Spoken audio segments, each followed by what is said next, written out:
జగిత్యాల జిల్లాలో కోరుట్ల ఎమ్మెల్యే సంజయ్ పర్యటించారు. మెట్ల చిట్టాపూర్, పెద్దాపూర్ గ్రామాలతో పాటు కోరుట్ల మండలం ఐలాపూర్, చిన్నమెట్పల్లి గ్రామాల్లో ఇటీవల జరిగిన అగ్ని ప్రమాదాల్లో దగ్ధమైన ఈత వనాలను సంజయ్ పరిశీలించారు.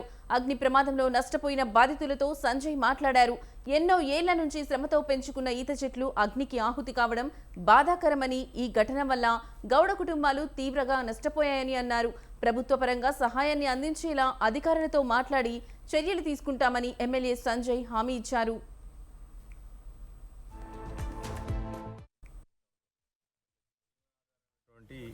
ఈతవనం మొత్తం కూడా కాలిపోవడం జరిగింది. ఈ ఎండాకాలంలో దగ్గర ఇప్పుడు మా కాన్స్టిట్యున్సీలో 12 గ్రామాల్లో ఇలా ఈతవనాలు కాలిపోవడం జరిగింది. దయచేసి ప్రభుత్వాన్ని కోరుతాను, మొత్తం 70 కుటుంబాలు కూడా ఇవాళ వాళ్ళ జీవనాధారమైనటువంటి ఈత చెట్లు మొత్తం కూడా కాలిపోవడం జరిగింది.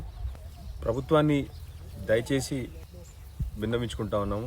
మా మెట్ల చిట్టాపూర్ గ్రామం వైపు నుంచి వెంటనే ఈ 70 కుటుంబాలను కూడా ఆదుకోవాలని చెప్పి మా ప్రభుత్వాన్ని విన్నవించుకున్నాం.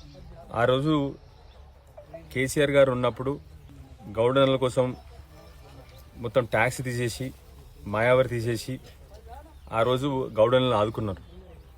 ఇవాళ మీరు వాళ్ళ జీవనాధారమైనటువంటి ఈ ఈతవనం మొత్తం కాలిపోయింది కాబట్టి దయచేసి వెంటనే వీళ్ళందరూ